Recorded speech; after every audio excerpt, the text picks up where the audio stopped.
என் புள்ள என் பிள்ளைக்கு கல்யாணம். என் பிள்ளைக்கு என்னால் கூட பக்கத்தில் இருந்து எதுவும் செய்ய முடியல. இத்தனை நாள் அவன் கூடயே இருந்தோம். நான் தான் அம்மானு சொல்லாமல் மறைச்சு அவன் மேலே அன்பை காட்டியிருக்கேன். என் புள்ள இதை என்னைக்கும் மறக்க மாட்டான். இப்படி என்ன அனாதையா இப்படி விட்டுட்டு ஏமானு ஒரு வார்த்தை என்னை கேட்டாலும் சுக்குநூற நொறுங்கி போயிடுவேன். ஏமாடி நான் உன்னை வேணும்னு விடலமா. அந்த படுபாவி சண்டால பையன் என்ன நல்லா ஏமாத்திட்டாமா. நம்ப வச்சு ஏமாத்திட்டா. ஒவ்வொரு தடவையும் அந்த பொறுக்கியால குழந்தை உண்டாகும் போதெல்லாம் அவன் என்ன கல்யாணம் பண்ணிப்பான்னு நினைச்சேன். ஆனா இதை சொன்னா இரு பொறு நான் வீட்டில் பேசுறேன் இப்போதைக்கு குழந்தை வேண்டான்னு கலைக்க வச்சிருவா. அந்த படுபாவியால எத்தனையோ குழந்தைகளை கலைச்சு. ஆனா ஒன்று கலைக்க என் மனசு வரல. அதான் அவனுக்கு தெரியாம மறைச்சு. அந்த படுபாவி சண்டால 6 மாசத்துல வயிறு தெரிய ஆரம்பிச்ச உடனேயுமே கண்டுபிடிச்சு என்னை விட்டுட்டு ஓடிட்டான். இதுக்கப்புறம் உன்னைய நான் பெத்து எப்படி வளர்க்க போறேன்னு தெரியாமதாம்மா உன்னைய இப்படி பெத்த கூட்டிட்டு வந்து விட்டுட்டு ஒரு வாரத்துல நானும் இங்க வந்து சேர்ந்துக்கிட்டேன். ஒன்னும் பார்க்காம என்னால இருக்க முடியலன்னு.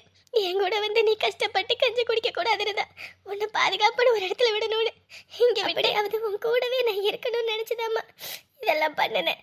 மற்றபடி என்னோட நிலைமை உனக்கு வந்துடக்கூடாதுன்னு தான் யார் கையிலையும் நீ ஆகப்படக்கூடாதுன்னு வளர்த்தேன். ஆனா இன்னைக்கு உனக்கு ஒரு நல்ல வாழ்க்கை அமையும் போது அம்மா நான் அம்மா உனக்கு முன்ன நின்று பண்ணணும்னு எதுவும் பண்ணலான்னு பார்த்தா அதுக்கும் வழி இல்லாம போச்சு. ஆனா இங்க கிடைக்கிற காசை வச்சு ஏதோ என்னால முடிஞ்சது கொஞ்சம் நகையை சேர்த்து வச்சிருக்கேன். இதையாவது என் பிள்ளைக்கு இந்த அம்மா வீட்டை சீதனமா கொடுக்கணும். ஆனா அம்மானு சொல்லியும் கொடுக்க முடியல. என் பிள்ளைக்கு சொன்னா என்னை ஏத்துக்கவும் மாட்டா. என் பிள்ளை ஏன்னா சின்ன வயசுல இருந்து இங்க அவ்வளவு கஷ்டங்களை அனுபவிச்சிருக்கா. அப்ப நீங்க வேலையை பார்க்கல, என்னதான் வேவு பாக்குறீங்க அப்படிதானே? ஹலோ மேடம், அப்படியெல்லாம் ஒன்றும் கிடையாது. என்னடா போனாங்களே இன்ன வரைக்கும் ஒரு ஃபோனை காணோம், உன்னையும் காணோம் தான் பண்ணேன். அதுவும் அப்பா அம்மாவுக்கு தான் பண்ணணும்னு நினைச்சேன். அப்ப அவங்களுக்கு பண்ணிருக்க வேண்டியதானே, அப்புறம் ஏன் எனக்கு பண்ணீங்க? என்கிட்ட பேசணும்னு தானே? ஐயோ, அப்படியெல்லாம் ஒன்றும் கிடையாது. ஐயோ, நாங்களும் நம்பிட்டோம். சரி, அம்மா கிட்ட ஃபோன் கொடுக்குறேன், அவங்க கிட்ட பேசிக்கோங்க. அட, அம்மாவுக்கு ஃபோன் பண்ணா நான் அம்மாவுக்கு ஃபோன் பண்ணி பேசியிருக்க மாட்டேனா? உங்ககிட்ட பேசணும்னு தான் ஃபோன் பண்ணேன். அப்படி வாங்க வலிக்கு. என்ன சொன்னாங்க? ஓகே தானே எல்லாம்? என்னத்த ஓகே, மேடம் புரிஞ்சுக்க மாட்டேன்ட்டாங்க.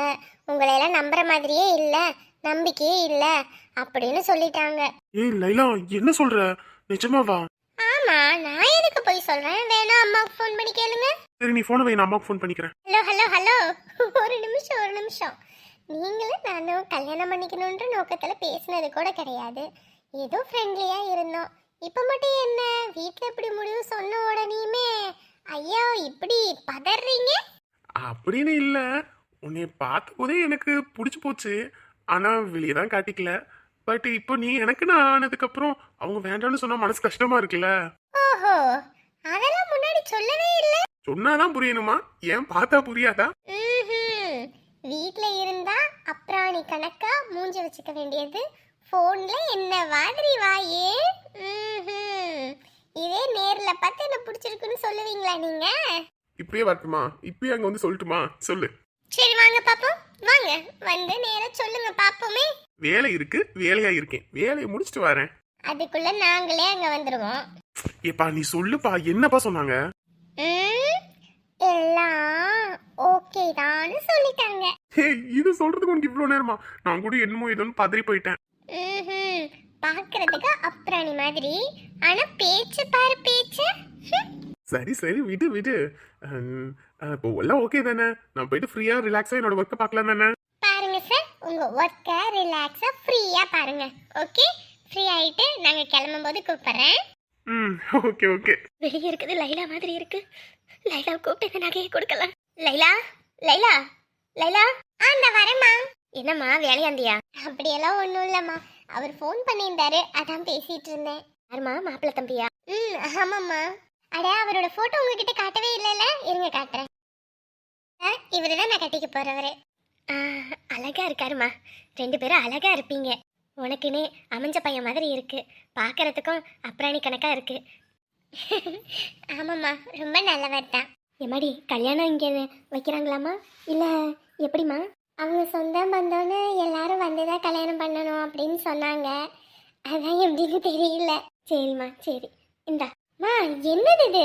மடி இந்த ஆசிரமத்துக்கு வந்ததுல இருந்து இப்போ வரைக்கும் நான் கொஞ்சம் கொஞ்சமா சிறுக சிறுக சேர்த்த பணம் அதை நகையா மாத்தி வச்சிருக்கேன். இதை உனக்கு கொடுக்கணும்னு ஆசைப்படுறேன். இந்தாம்மா வச்சுக்க. ஐயோ அம்மா, என்ன பேசிட்டு இருக்கீங்க? இதெல்லாம் எனக்கு ஒன்றும் வேண்டாம். உங்க அன்பு இருந்தா போதும், இதெல்லாம் நீங்களே வச்சுக்கோங்க. அம்மாடி அப்படி சொல்லாதம்மா, இதை மட்டும் வாங்கிக்கம்மா. அம்மா, சின்ன வயசுல இருந்து என்னை எவ்வளோ நல்லா பார்த்துக்கிட்டீங்க, என் சொந்த அம்மா மாதிரி. அதுக்கு நான் தான் உங்களுக்கு நன்றி கடன் பட்டிருக்கேன். நான் தான் இந்த மாதிரி செய்யணும். நீங்க போய் எனக்காக செய்யறேன்றீங்க. இது நீங்க கஷ்டப்பட்டு சிறுக சிறுக சேர்த்தது. உங்களுக்கு பிற்காலத்துல உதவியா இருக்கும். நீங்க வச்சுக்கோங்கம்மா. பிற்காலம்னு ஒன்று இருந்தால் வச்சுக்கலாமா? எனக்கு என்னம்மா, நான் இங்கேயே இருந்து செத்தாலும் என்னை தூக்கி போகிறதுக்கு நீங்களாம் இருக்கீங்க. நான் என்னத்தை போய் செலவு பண்ண போகிறேன்? நீ இதை எடுத்துக்கம்மா, இதை நீ எடுத்துக்கணும். என்னோட ஆசையே அதுதான். ஐயோ அம்மா, அதெல்லாம் ஒன்றும் வேண்டாம். எம்மாடி, பொண்ணு வீட்டிலேருந்து ஏதாவது ஒன்று கொடுக்கணுமில்ல? அதனால தான் சொல்கிறேன். மாப்பிள்ளை வீட்டில் வரதட்சணை நீ ஏதாவது ஒன்று எதிர்பார்ப்பாங்க. அதுக்கு இது உதவியாக இருக்குமா? ஐயோ கடவுளே, அவங்க இந்த நகை நட்டுன்னு என்கிட்ட எதையுமே எதிர்பார்க்கல. இப்போ வரைக்கும் நீ அதை போடணும் இதை போடணும்னு ஒரு வார்த்தை கூட சொல்லலாமா? இப்போ சொல்ல மாட்டாங்கம்மா, பின்னாடி எதுவும் சொன்னா? பின்னாடி எதுவும் சொன்னா நான் தான் வேலைக்கு போறேன்ல, நான் ஏதாவது பார்த்து சம்பாரிச்சுக்குவேன். வீட்டுக்காரும் அவரும் போவாரு, அவரும் சம்பாதிப்பாரு. 2 பேரும் சேர்த்து செஞ்சுக்கலாம். சரிங்களா? இப்போதைக்கு இதெல்லாம் எனக்கு எதுவும் வேண்டாம். நீங்க வச்சுக்கோங்க. இல்லைம்மா, இதை நீ வச்சுக்கணும். இதை நீ எனக்காக எடுத்துக்கணுமா? ஐயோ, இப்போ நீங்க எதுக்கு அழுதுட்டு இருக்கீங்க? இதை நீ வாங்கிக்கணும். கல்யாணத்துக்கு நீ இந்த நகையை தான் போட்டுக்கணுமா? வாங்கிக்கம்மா. என் சொந்த அம்மாவா இருந்திருந்தா கூட எனக்கு இப்படி பண்ணிருப்பாங்களேன்னு தெரியலம்மா. நீங்க என்ன வளர்த்தாலும் எனக்கு நீங்க ஒரு அம்மா தான். எனக்காக இவ்வளவு செய்யறீங்க. உங்களை என்ன பண்ண போறேன்னு கூட தெரியலம்மா. நீ நல்லா இருந்தா அதுவே போதுமா, அதுவே போதும். 1000 உறவு ஒன்னா தேடி வந்து நின்னாலும் தாய் போலே காக்க முடியுமா?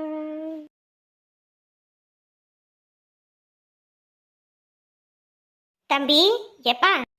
சொல்லுங்க ஆண்டி. ஏயா தட்டை கொடு, நான் போய் கழுவிடுறேன். இல்ல ஆண்டி, நானே கழுவிக்குவேன். நாங்களே இங்க கழுவிக்குவோம். எப்பா, நீ இந்த காலோட எப்படி அங்கிருந்து இங்கே தவி தவி வர? கஷ்டமா இருக்கு. இங்க கொடுப்பா, கொடு. இல்லைங்க ஆண்டி, இதெல்லாம் நாங்களே பண்ணிக்கணும். ஏன்னா வாழும்போது அடுத்தவங்கள நம்ம கஷ்டப்படுத்த கூடாது. அடுத்தவங்கள சார்ந்து நம்ம வாழக்கூடாது. நமக்கு இருக்கிறத வச்சு போதும்னு நினைச்சு அதுக்கு ஏத்த மாதிரி வாழணும்னு மேடம் சொல்லி இருக்காங்க. அதனால எங்க வேலைய நாங்களே பார்த்துக்குவோம். அப்பா சரியா? உங்க அப்பா அம்மா? ஏசப்பா தான் எங்களுக்கு அப்பா, ஏசப்பா தான் எங்க அம்மா. சிவ கடவுளே. சரியா? சரி, பார்த்துப்போ. நீங்க சாப்பிட்டீங்களா ஆண்டி? சாப்பிட்டையா? சாப்பிட்டோம். உங்க வீட்டுக்கு தான் எங்க லைலா அக்கா வரப்போறாங்களா? ஆமையா. எங்க லைலா அக்காவை நீங்க நல்லா பாத்துக்கோங்க. அக்கா நல்லவங்க. எங்களுக்கு வேலைக்கு போயிட்டு வரும்போது முட்டாயி, அப்புறமேட்டுக்கு தீபாவளிக்கெல்லாம் எங்களுக்கு ஸ்வீட்டு, அப்புறம் துணியெல்லாம் எடுத்து கொடுப்பாங்க. நீங்களும் அப்போ வாங்க. சரிடா தங்கம், கண்டிப்பா வரோம். படிக்க போனோம், மணி ஆயிடுச்சு. நான் போய் இது வச்சுட்டு அப்புறமேட்டுக்கு போகணும். போயிட்டு வரேன் ஆண்டி. சரியா? பார்த்துப்போ. ஏன் நீ இங்கே நின்றுட்டீங்க? இல்லைங்க, நீ இங்கே உள்ள பிள்ளைகளெல்லாம் பார்த்தோன்னே எனக்கு மனசு கஷ்டமா போச்சு. அதான் இங்கே வந்து நின்றுட்டேன். நான் உள்ளே எல்லாம் தேடிக்கிட்டு இருந்தேன் பாருங்க. ஆளையே காணமே, இங்கே தானே பேசிக்கிட்டு இருந்தாங்க அப்படின்னு. பிள்ளைங்களெல்லாம் பார்க்கவே அம்பிட்டு கஷ்டமா இருக்க. நீ எப்படிதான் பெற்றவங்க இப்படி மனசாட்சியே இல்லாமல் கூட்டிகிட்டு வந்து விட்டுட்டு போகிறாங்கன்னே தெரியல. ஆமாங்க, நீ எனக்குமே சங்கட்டமாக தான் இருக்குது இங்கிட்ட உள்ள பிள்ளைங்களெல்லாம் பார்த்தா. நம்ம பிள்ளைங்களையெல்லாம் எவ்வளவோ நம்ம பார்த்துக்கிறோம். அதுங்களுக்கு இல்லாதப்பட்டது வாங்கி கொடுக்குறது, தேவையானது செய்கிறது, வைக்கிறதுன்னு. ஆனால் இங்கே உள்ள பிள்ளைங்க இருக்கிறத கொடுக்குறாங்க, அதை சாப்பிட்டுக்கிட்டே இருக்குதுங்க. அம்மா, அதுவும் இல்லாமல் இந்த இப்போ ஒரு பையன் போனான் பாருங்க, காலு நடக்க முடியாது போல் தத்தி தத்தி நடக்கிறான். அவன் பேசுறது அம்புட்டு கருத்தாக பேசுகிறான். இந்த பிள்ளைங்க பேசுறதெல்லாம் கேட்டால் அப்படி இருக்குது, ரணமாக இருக்கு அண்ணி. இனிமேலாம் நான் முடிவு பண்ணிட்டேன், சம்பாதிக்கிறதுல நம்ம என்ன 500 கோடி 1000 கோடியாக சம்பாதிக்கிறோம், ஏதோ 5 10 சம்பாதிப்போம். அதில் ஒரு ரூபாயாவது இந்த மாதிரி பிள்ளைங்களுக்கு போய் சேரணும்னு ஏதாவது செய்யணும் அண்ணி. ஆமாம் அண்ணி, நானும் அதான் நினச்சேன். நான் இப்பயே ஒரு முடிவு பண்ணியிருக்கேன் அண்ணி. நம்ம நிரஞ்சனுக்கும் லைலாவுக்கும் முதல்ல ஒரு குழந்தைனா அது இங்கேருந்து நம்ம தத்து எடுத்துகிட்டு போகிற குழந்தையா தான் இருக்கணும்னு நினைக்கிறேன். நம்ம ஒரு குழந்தைக்காவது வாழ்க்கை கொடுக்கணும்னு நினைக்கிறேன் அண்ணி. அதெல்லாம் கவலைப்படாதீங்க அண்ணி, அதெல்லாம் நல்லபடியாக நடக்கும். அதெல்லாம் எதுக்கு இப்போதைக்கு யோசிக்கிறீங்க? இல்லைங்க அண்ணி, மனசெல்லாம் ரொம்ப ரணமாக இருக்கு. இங்கே வந்துட்டு கிளம்புறத நினச்சா இங்கே உள்ள பிள்ளைங்களெல்லாம் பார்த்ததுக்கப்புறம் அவங்களுக்கு இருக்கிற குறை கூட அதுங்களுக்கு பெருசாகவே தெரியல. எல்லார் முகத்துலேயும் அவ்வளோ ஒரு சிரிப்பு, அவ்வளோ ஒரு சந்தோஷம். அதுவும் நம்மளை பார்த்தோனையும் நம்ம யார் என்னன்னு கூட தெரியாது. நம்ம கூட வீட்டுக்கு ஒரு 3வது மனுஷங்க வராங்கன்னா சிரித்து சந்தோஷமாக வரவேற்போமான்னு கூட தெரியல. ஆனால் இங்கே உள்ள பிள்ளைங்களாம் வாங்க ஆண்டி, வாங்க அங்கிள், நல்லா இருக்கீங்களா அப்படின்னு ஏதோ தெரிஞ்சு பழகின பிள்ளைங்க மாதிரி பேசுதுங்க. இப்படியாப்பட்ட பிள்ளைங்களை விட்டுவிட்டாங்களேன்னு மனசு ஒரு மாதிரி ரணமாக இருக்குது. சரி விடுங்க அண்ணி, விடுங்க விடுங்க. அதையே எதுக்கு யோசிச்சுட்டு இருக்கீங்க? ஒன்றும் இல்லை, அங்கே மணி ஆயிடுச்சு, கிளம்புவோன்றாங்க. கிளம்புவோமா? சரிங்க நீ போகலாம். அன்னதானம்னு எவ்வளவோ பண்ணுறோம். அப்படியெல்லாம் தானம் பண்ணுறதை விட இந்த குழந்தைங்களுக்கு தன்னால் முடிஞ்ச சாப்பாடையோ உள்ள துணிமணியோ எடுத்து கொடுத்து அவங்களுக்கு ஒரு உதவி செஞ்சு கொடுத்தா அது அந்த கடவுளுக்கே செய்கிற மாதிரி. கடவுளே, இந்த குழந்தைங்க எல்லாரும் நல்லா இருக்கணும். இதுங்களுக்கு எந்த கஷ்டமும் வந்துடக்கூடாதுப்பா. தம்பிக்காரன் வீட்டில் தினமும் நல்லா வாய்க்கு ருசியாக வக்கனையாக வல்லு வதக்குன்னு தின்னுபிட்டோம். இங்கே வந்து உப்பு சப்பு இல்லாத கஞ்சை குடிக்கிறதுக்கு நாக்கே செத்து போகுது. பேசாட்டுக்கு அவன் வீட்டிலே இருந்திருக்கலாம். எனக்கு ஒரு வாய் கொழுப்பெடுத்தவ ஏதோ பண்ண போக இப்படி ஆகிப்போச்சு. ஷோ, என்ன பண்ணுறது? தம்பியோட போய் சேரணும், இல்லையா தம்பி வீட்டிலேருந்து சொத்து கிடைக்கணும். ஐயோ, என்னால் இங்கே இருக்க முடியலையே. இத்தனை நாள் அங்கே பேணுல நல்லா இருந்தோம். நேரத்துக்கு சமைச்சு போடுறதுக்கு வேலைக்காரி மாதிரி அவன் பொண்டாட்டிக்காரி இருந்தா. இன்னைக்கு நம்மளே சமைச்சு நம்மளே சாப்பிடணும். வீட்டில் ஒரு மளிகை ஜாமான் இல்லை. என்ன பண்ணுறது? எப்படி அவன் கூட போய் சேர்றது? முதலையும் விட்ட இடத்துலேருந்து பிடிக்கணும். ஜானகி, உன்னை சாதாரணமாக எண்ணக்கூடாது. இப்பயே ஒரு சதி திட்டத்தை தீட்டு அதுக்கப்புறம் உள்ளே போய் சேரு. அப்புறமேட்டுக்கு கொஞ்சம் கொஞ்சமாக சொத்தை வாங்கு.